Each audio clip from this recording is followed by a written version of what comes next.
지난 주일 교구 목사님 한 분을 통해서 이런 얘기를 들었습니다. 전도 설교 시리즈 왜 전도합니까? 두 차례의 말씀을 가지고 들은 말씀을 가지고 은사동에서 모여서 함께 나눔을 하는데 은사동 멤버들 모두가 다 정확하게 하나님이 자기에게 주신 사람, 이 사람에게 복음을 전해야 되지 않느냐 하는 거룩한 부담을 주신 사람들이 있었다는 겁니다. 그래서 그것을 나누고 함께 믿음으로 결단하고 기도했다는 소식을 들었을 때에 참 기뻤죠. 하나님의 말씀이 그냥 귀로만 들려지는 것이 아니라 믿음의 결단과 함께 삶으로 실천되어진다는 것이 얼마나 감사하고 기뻤는지 모릅니다. 자, 오늘은 우리가 그러면 전도할 때에 무슨 말을 전할 거냐, 무엇을 전할 거냐, 그런 제목으로 말씀을 드립니다. 우리 고린도전서 1장 18절 말씀을 다시 한번 큰 소리로 함께 읽습니다. 시작.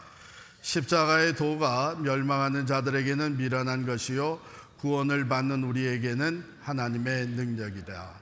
십자가의 도, 이 도라고 하는 것은 원어에 보면 헬라 말에 보면은 로고스로 되어 있어요. 로고스, 그러니까 말씀이라는 것이죠.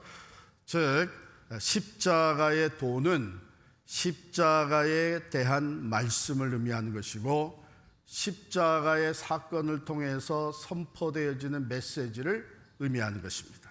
즉 예수 그리스도의 죽음과 부활을 통해 온 인류의 죄를 대속하시고 구원을 이루신 하나님의 그 놀라운 계획과 그 구원을 선포하는 것이 십자가의 도입니다.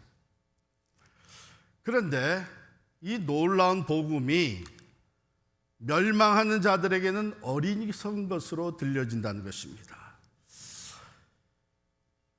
미련한 것으로 보여진다는 것이에요. 고대 사회에서 십자가는 가장 수치스럽고 또한 잔인한 형벌의 상징이었습니다. 그래서 로마는 로마 시민권자에게는 십자가형을 내릴 수 없도록 만든 거예요. 그만큼 모욕적인 처형 방식이었던 것이죠. 당시 헬라인들, 그리스 사람들, 헬라인들은 이것을 도저히 이해할 수가 없었던 거예요. 이건 너무 어리석은 얘기다. 그들은 철학적 논쟁과 철학적 사고와 논쟁 그리고 수사학을 통해서 진리를 추구했던 사람들이잖아요. 그리고 힘과 권력을 숭배했던 사람들입니다. 그런데 십자가에서 맥없이 죽어간 자를 구원자로 믿는다? 그들의 이성과 지혜로는 도무지 받아들일 수 없는, 그래서 오히려 조롱거리로 삼고 말았던 것입니다. 그리고 유대인들에게는 어떠했는가? 유대인들은 표적을 구한다. 22절에 그렇게 돼 있죠. 유대인은 표적을 구하고 헬라인은 지혜를 찾으나. 오랫동안 메시아를 기다려왔습니다. 즉 로마의 압제에서 이제 자신들을 해방시키고 이스라엘의 역사 속에 최강대국을 이루었던 다윗 왕국을 회복시키는 메시아, 그 메시아를 기대해 왔던 것이죠. 그런데 십자가에서 무력하게 매달려 죽은 예수가 바로 그 메시아다? 이것은 그들의 기대와는 정면으로 대치되는 그런 일이었습니다. 심지어는 여러분 신명기 21장 22절 23절을 보면 제가 읽어드리겠습니다. 이런 말씀이 있습니다. 사람이 만일 죽을 죄를 범함으로 네가 그를 죽여 나무 위에 달거든 그 시체를 나무 위에 밤새도록 두지 말고 그날에 장사하여 내 하나님 여호와께서 내게 기업으로 주시는 땅을 더럽히지 말라. 나무에 달린 자는 하나님께 저주를 받았음이니라. 이런 말씀을 익히 알고 있는 이스라엘 유대인들이 그 높이 세운 나무 십자가에서 달려 죽은 예수라면 그는 저주를 받은 사람이지 어떻게 구원자가 될 수 있느냐. 이게 도저히 받아들일 수가 없죠. 여러분, 이와 같이 생명의 복음, 십자가의 도는 이 세상의 지혜, 인간의 지혜나 기대, 세상적인 가치관과 논리로는 도저히 이해할 수가 없는 거예요. 그렇기 때문에 이것은 매우 역설적인 진리입니다. 세상은 힘과 성공을 추구합니다만 복음은 낮아짐과 약함을 통해서 능력이 나타나는 것을 말합니다. 세상은 눈에 보이는 표적 그리고 화려한 지혜를 구하는데 복음은 볼품없는 십자가에서 구원을 선포합니다. 그래서 복음은요, 여전히 멸망하는 자들에게는 어리석고 납득하기 어려운, 심지어는 미련한 것이다. 그런 걸 믿는 사람들은 미련한 사람들이다. 이렇게 얘기하게 되는 것이죠. 그러나 사도 바울은 계속해서 얘기하기를 이 십자가가 구원을 받는 우리에게는 하나님의 능력이 된다. 할렐루야. 멸망하는 자들, 믿지 못하는 자들에게는 어리석고 미련하게 보이겠지만 구원을 얻은 우리들에게는 이것이 하나님의 능력이 됩니다. 즉, 이 세상에 인간의 지혜나 힘으로는 어떤 방법으로도 결코 이룰 수 없는 그 구원이, 죄와 사망에서부터 구원과 영생을 얻게 되는 이 구원이 오직 그리스도의 십자가를 통해서만 가능하다는 것을 선포하는 것이에요. 왜 그렇습니까? 여러분, 이 구원은 하나님의 속성과 밀접한 관계가 있습니다. 하나님의 두 가지 속성이 뭐죠? 지금 속으로 정확히 다 맞히셨어요. 공의와 사랑입니다. 하나님의 공의는 언제 선포되었느냐? 에덴 동산에서 아담과 하와를 창조하자 처음 인간을 만드시고 하나님께서 선악과를 따먹지 말라 그랬어요. 너희가 이것을 먹는 날엔 어떻게 된다고요? 반드시 죽을 것이다. 반드시 죽을 것이다. 그러자 아담과 하와가 그것을 따먹었습니다. 그것을 우리는 원죄라고 얘기를 하죠. 그 따먹은 결과 하나님의 공의, 반드시 죽을 것이라고 한 공의대로 인간은 영원한 생명의 근원이신 하나님과의 관계가 단절되면서 죽음에 이르게 됩니다. 하나님 말씀하신 그대로예요. 이것을 따먹으면, 죄를 범하면 반드시 죽게 될 것이다. 그 공의대로 죽음에 이르게 됐습니다.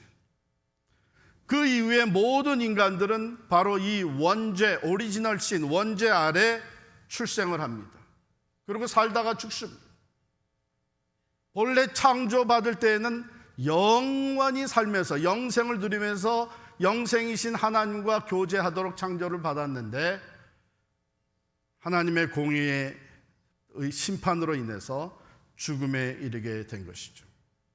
그래서 로마서 3장 10절에 보면 의인은 없나니 하나도 없다.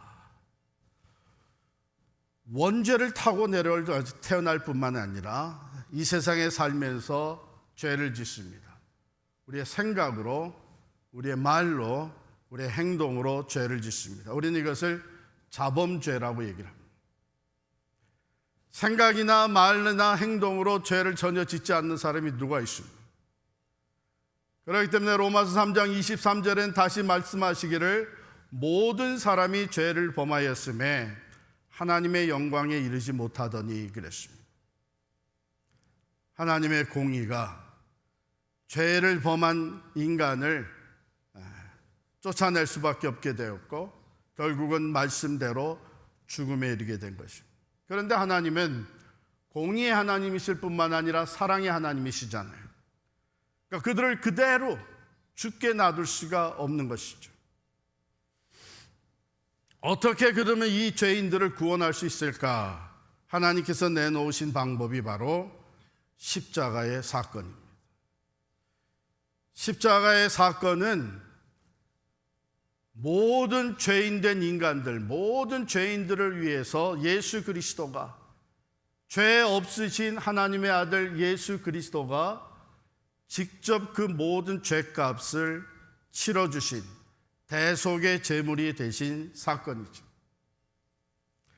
그렇게 함으로 말미암아 공의, 죄값이 반드시 치러져야 된다는, 그리고 그 죄값은 죽음이라고 하는 하나님의 공의가 성립이 되고, 동시에 죄인된 우리들이 예수 그리스도께서 그 죄값을 치러주셨기 때문에 더 이상 죄값을 치를 필요 없이, 더 이상 죽음에 처해 있지 않고 구원으로, 생명으로 하나님과의 관계가 회복되는 그 구원을 얻게 된 줄을 믿습니다. 그러므로 인간이, 죄인된 인간이 구원을 얻을 수 있는 길은 하나님이 제시해 주신 이 십자가의 예수 그리스도를 믿는 이 길밖에는 없는 것입니다. 바울은 이것을 요약해서 이렇게 얘기합니다. 23절, 24절에 우리는 십자가에 못 박힌 그리스도를 전하니 유대인에게는 거리끼는 것이요 이방인에게는 미련한 것이로되 오직 부르심을 받은 자들에게는 유대인이나 헬라인이나 그리스도는 하나님의 능력이요 하나님의 지혜니라. 할렐루야. 하나님의 그 놀라운 지혜, 하나님의 그 사랑의 능력, 구원의 능력이 바로 예수 그리스도의 십자가를 통해서 우리에게 나타나 보여지게 된 것이죠. 이제는 이것을 믿는 사람들마다 죄 사함을 받고 단절되었던 하나님과의 관계가 회복이 되는 것입니다. 더 이상 죄의 종이 아니라 이제는 하나님의 자녀로 자유함과 권세를 누리게 된 것입니다. 이것이 바로 우리에게 주어진, 십자가를 통해 주어지는 가장 위대한 능력이 아니겠습니까?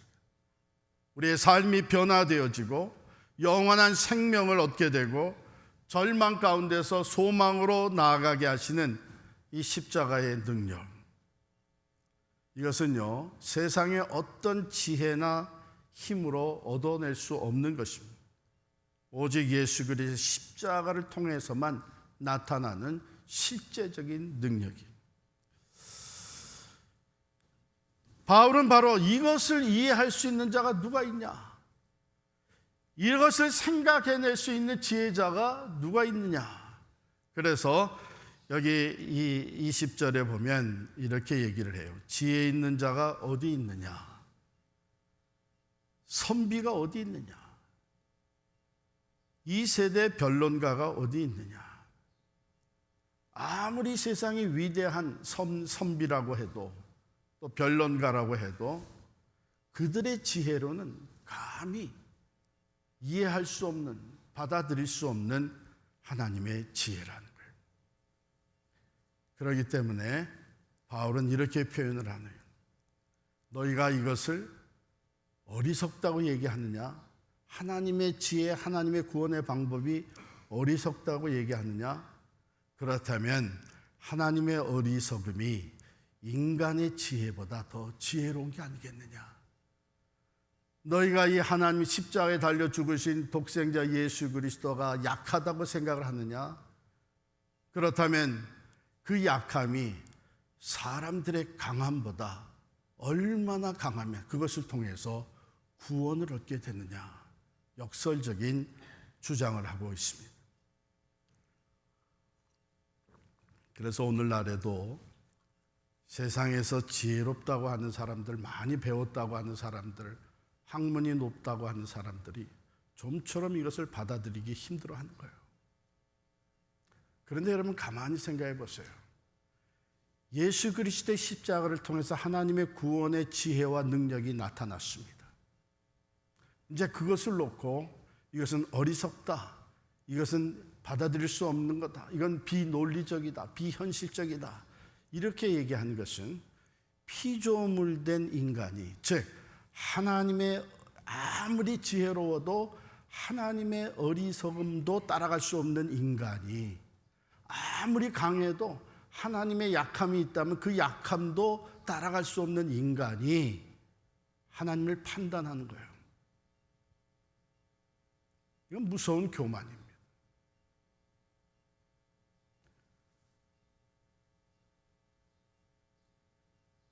대영국의 유명한 철학자였고 수학자였던 알프레드 화이트헤드 박사님이 계셨습니다. 이분이 1947년에 86세의 나이로 세상을 떠났어요.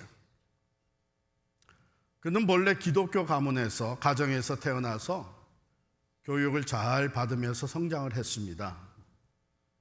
근데 젊은 시절에, 청년의 시절에 철학과 수학에 심취하면서 신앙에 대한 회의가 일어났습니다.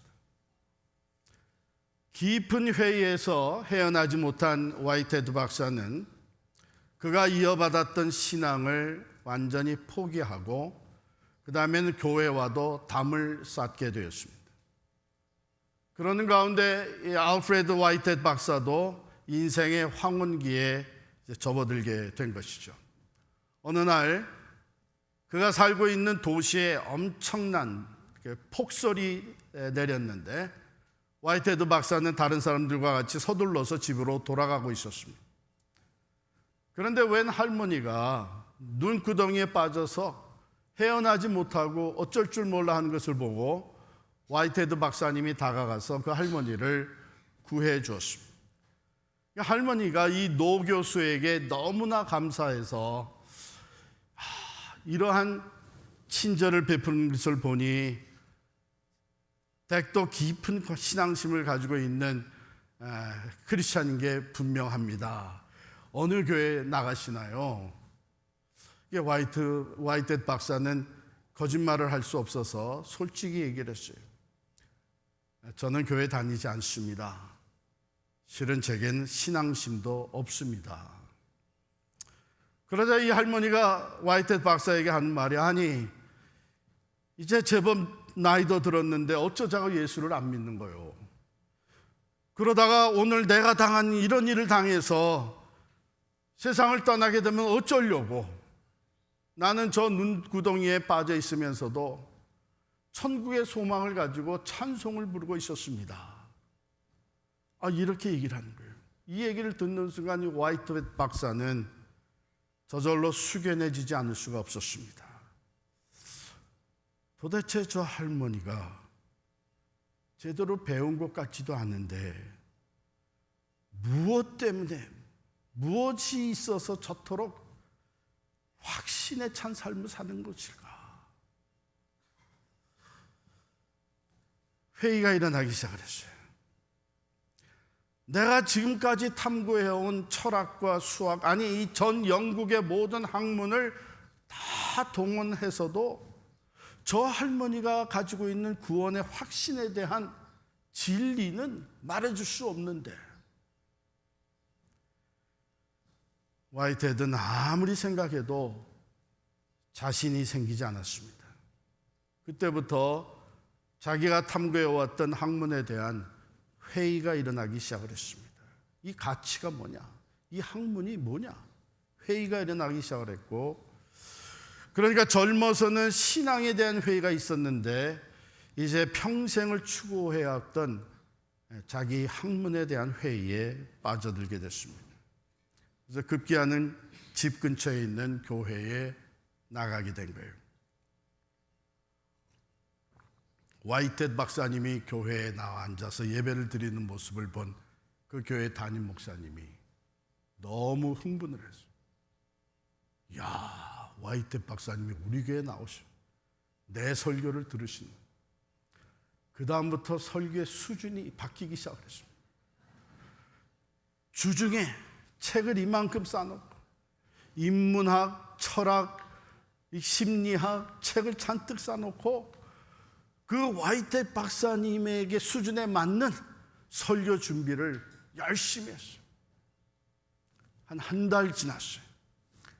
화이트헤드 박사님이 담임 목사의 사무실을 찾아왔습니다. 문 열어보니까 와이태 박사님. 결국 내 설교에 은혜를 받으셨구나. 들어오십시오. 그랬더니 와이태 박사님이 하시는 말씀이, 지난 한 달 동안 목사님 설교 잘 들었습니다. 제 부탁이 있어서 왔습니다. 죄송하지만 목사님이 한 달 동안 하신 설교의 그 철학적이고 사회학적이고 인문학적인 내용은 죄송하지만 제가 더 많이 알고 있습니다. 제가 듣고 싶은 것은, 어느 날 폭설이 쏟아진 날 만난 할머니가 있는데, 그 할머니는 구원의 확신이 있었어요. 그 할머니가 가진 그 구원의 확신을 나도 갖기를 원합니다. 그러니 그 복음을 내게 전해 주십시오.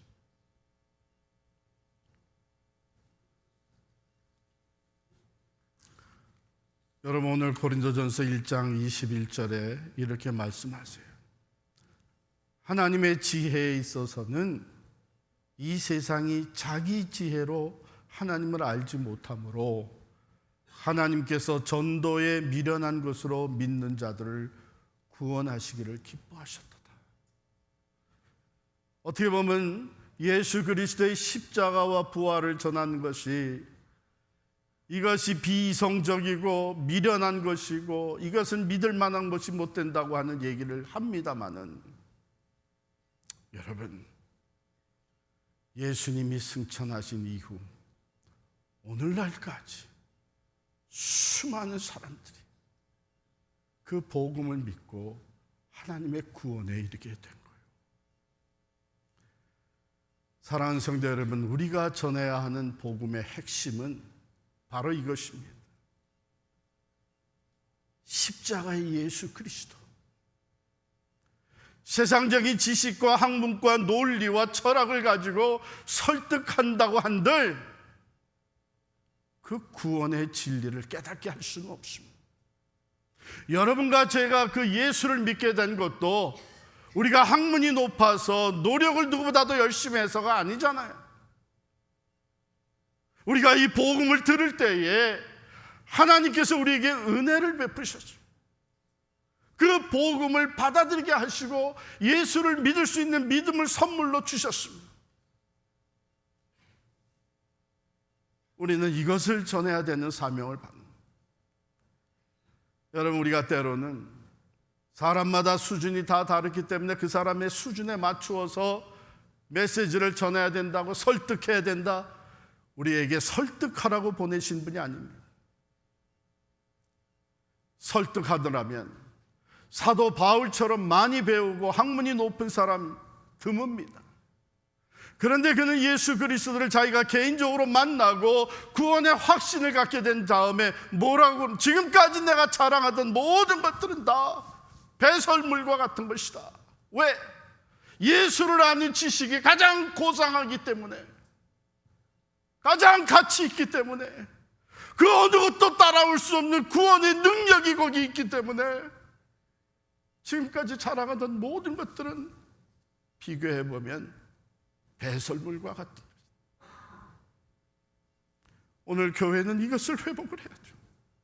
오늘 그리스도인들은 이 복음의 능력을 회복해야 되는데, 그 복음의 능력은 어디서 나타나느냐? 예수 그리스도의 십자가의 사건을 통해서 선포되어지고, 그 복음을 듣는 사람들의 마음을 움직이시는 분은 우리의 말솜씨나 우리의 설득력이 아니라 성령께서 하시는 줄을 믿습니다. 그러므로 하나님을 온전히 신뢰함으로 화려한 말솜씨나 논리적인 설득이 아니라 예수 그리스도의 십자가의 사건을 담대하게 선포하는 것.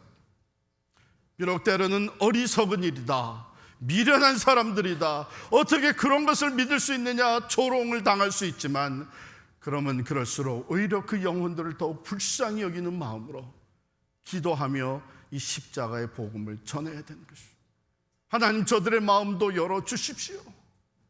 저들의 교만이 깨어지게 하시고 겸손히 이 진리, 구원의 진리를 받아들이게 하옵소서. 왜요?